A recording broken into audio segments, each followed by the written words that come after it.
ಅದೇ ರೀತಿ ನೀವು ಬೀದರಲ್ಲಿ ಹಾಡು ಹಗಲು ಅದು 11 ಗಂಟೆ ಅಂದ್ರೆ ಪೀಕ್ ಅವರ್ಸ್ ಅಂತ. ಅಂದ್ರೆ ಎಲ್ಲ ಆಫೀಸ್ಗಳು ಓಪನ್ನು, ಎಲ್ಲ ಪೊಲೀಸರು ಬೀಟಲ್ಲಿ ಇರ್ತಾರೆ, ಎಲ್ಲ ಬಿಸ್ನೆಸ್ ಮ್ಯಾನು ರೋಡಲ್ಲಿ ಇರ್ತಾರೆ. ಇಂಥ ಒಂದು ಬ್ಯುಸಿಯಾದಂತಹ ಸಮಯದಲ್ಲೇ ಯಾರು ATMಗಳಿಗೆ ಹಣ ಹಾಕಕ್ಕೆ ದುಡ್ಡು ತಗೊಂಡೋಗ್ತಾ ಇರ್ತಾರೆ ಆ ಸಿಬ್ಬಂದಿ, ಅವರನ್ನ ಗುಂಡಿಕ್ಕಿ ಕೊಂದಿದ್ದಾರೆ.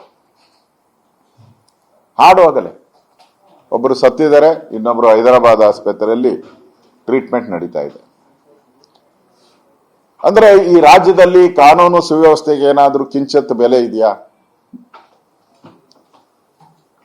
ಹಾಡುವಾಗಲೇ ಈ ತರ ATMಗಳ ಹಣವನ್ನ ಲೂಟಿ ಹೊಡಿತಾರೆ ಅಂದ್ರೆ ಇದು ನಾವು ಇನ್ನೇನಕ್ ಹೇಳಕ್ ಸಾಧ್ಯ? ಇದು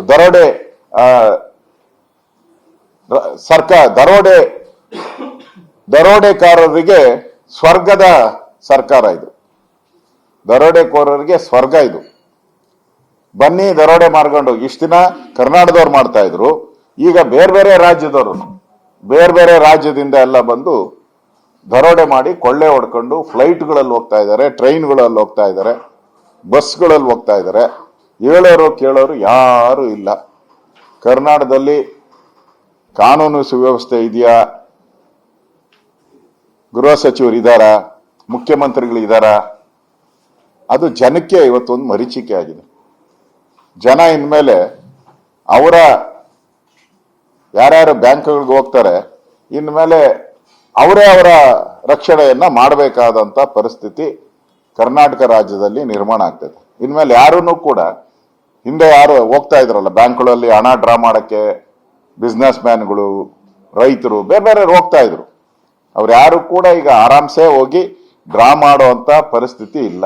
ಇಡೀ ಕರ್ನಾಟಕ ಬೆಚ್ಚಿ ಬಿದ್ದಿದೆ, ಈ ಘಟನೆಯಿಂದ ಬೆಚ್ಚಿ ಬಿದ್ದಿದೆ. ಇದು ಒಂದು ರೀತಿ ಕರ್ನಾಟಕ ದರೋಡೆಕೋರರ ಜಾತ್ರೆ ನಡೀತಾ ಇದೆ. ನಾವೆಲ್ಲ ಬೇರೆ ಜಾತ್ರೆಗಳು ನೋಡಿದ್ದೀವಿ, ಆದ್ರೆ ಕರ್ನಾಟಕದಲ್ಲಿ ದರೋಡೆಕೋರರ ಜಾತ್ರೆ ಇದು. ಮತ್ತು ರೌಡಿಗಳ ಅಟ್ಟಹಾಸ. ಪೊಲೀಸರ ಬಳಿ ಗುಂಡಾರ್ಸಕ್ಕೆ ಪಿಸ್ತೂಲ್ ಇಲ್ಲ, ದರೋಡೆ ಕೈಯಲ್ಲಿ ಹೊಸ ವೆಪನ್ಗಳು, ಹೊಸ 47, 57 ಏನ್ ಬೇಕು, ಹೊಸ ವೆಪನ್ಸ್, ಹೊಸ ಡ್ರ್ಯಾಗನ್ಸ್, ಹೊಸ ಚಾಕುಗಳು, ಹೊಸ ಲಾಂಗ್ಗಳು. ಪೊಲೀಸರ ಕೈಲಿ ಏನು ಇಲ್ಲ, ಗುಂಡಾರ್ಸಕ್ಕೆ ಗನ್ ಇಲ್ಲ, ಗನ್ ಇದ್ರೆ ಅವ್ರ ಹತ್ರ ಬುಲೆಟ್ ಇಲ್ಲ. ಆ ಪರಿಸ್ಥಿತಿ ಇವತ್ತು ಈ ಬೀದರ್ ಮತ್ತು ಮಂಗಳೂರಲ್ಲಾದ ಘಟನೆ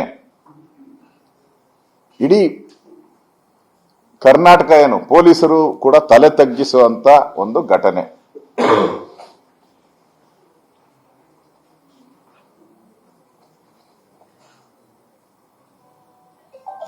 ಪೊಲೀಸರು ಆ ಬೀಟಲ್ಲಿ ಇದ್ರು ಕೂಡ, ಆ ಟೈಮಲ್ಲಿ ಬೀಟಲ್ಲಿ ಇರ್ತಾರೆ, ಬೀಟಲ್ಲಿ ಇದ್ರು ಕೂಡ ಇನ್ನು ಯಾರನ್ನೂ ಬಂಧಿಸಿಲ್ಲ. ಸ್ವತಃ ಮುಖ್ಯಮಂತ್ರಿ ಹೇಳಿದ್ದಾರೆ, ನಿಮ್ ಟೋಲ್ಗಳೆಲ್ಲ ಏನಾಗ್ತಾವಪ್ಪ ಅಂತ. ಟೋಲ್ಗಳಲ್ಲಿ ನಾರ್ಮಲಿ ನಮ್ಮ ಪೊಲೀಸರು ಮಫ್ತಿಯಲ್ಲಿ ಇದ್ದೇ ಇರ್ತಾರೆ. ಯಾಕಂದ್ರೆ ಯಾರೇ ಪಾಸ್ ಆಗಬೇಕಾದ್ರೂ ಈಗಿನ ಸ್ಥಿತಿಯಲ್ಲಿ CCTV ಕ್ಯಾಮೆರಾ ಮತ್ತು ಟೋಲ್ಗಳನ್ನ ದಾಟಿ ಹೋಗಕ್ಕಾಗದೇ ಇಲ್ಲ. ಆ ರೀತಿ ವ್ಯವಸ್ಥೆಗಳಿದೆ. ಇವತ್ತು ಒಬ್ಬ ರಾಜ್ಯದ ಮುಖ್ಯಮಂತ್ರಿ ಪೊಲೀಸರ ಹತ್ರ ಅಂಗಲಾಚಿ, ಏನಪ್ಪ ಟೋಲ್ಗಳ ಹತ್ರ ನಿಮ್ ಭದ್ರತಾ ವ್ಯವಸ್ಥೆ ಏನು ಅಂತ ಅಂದ್ರೆ ಮುಖ್ಯಮಂತ್ರಿಗೆ ಮಾಹಿತಿ ಇಲ್ಲ. ಆ ಪರಿಸ್ಥಿತಿ ಇವತ್ತು ಕರ್ನಾಟಕದಲ್ಲಿ ನಾವು ನೋಡ್ತಾ ಇದ್ದೀರಿ. ಇವತ್ತು ಕರ್ನಾಟಕದಲ್ಲಿ ಕಾನೂನು ಸುವ್ಯವಸ್ಥೆ ಏನಿದೆ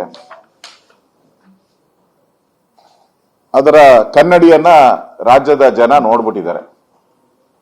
ಹುಬ್ಬಳ್ಳಿಯಲ್ಲಿ ನೇಹಾ ಲವ್ ಜಿಹಾದ್ ಆಯ್ತು, ಪೊಲೀಸರ ಕ್ರಮ ಇಲ್ಲ. ವಿಧಾನಸೌಧದಲ್ಲಿ ಪಾಕಿಸ್ತಾನ ಜಿಂದಾಬಾದ್ ಅಂದ್ರು, ಪೊಲೀಸರ ಕ್ರಮ ಇಲ್ಲ. ಮಂಡ್ಯ ಹನುಮಧ್ವಜ ಕಿತ್ತಾಕಿದ್ರು, ಪೊಲೀಸರ ಕ್ರಮ ಇಲ್ಲ. ಗಣೇಶ ಚತುರ್ಥಿ ನಾಗಮಂಗಲದಲ್ಲಿ ಗಲಭೆ ಆಯಿತು, ಕ್ರಮ ಇಲ್ಲ.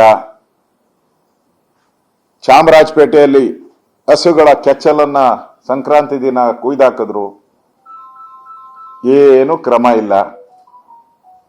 ಒಂದೇ ಎರಡ, ಪ್ರತಿನಿತ್ಯ ಕರ್ನಾಟಕದಲ್ಲಿ ಸಿದ್ದರಾಮಯ್ಯನ ಕಾಂಗ್ರೆಸ್ ಸರ್ಕಾರ ಬಂದ ಮೇಲೆ ಎವ್ರಿ ಮಂತ್ ಒಂದು ಗಿಫ್ಟ್, ಎವ್ರಿ ಮಂತ್ ಒಂದು ಗಿಫ್ಟ್.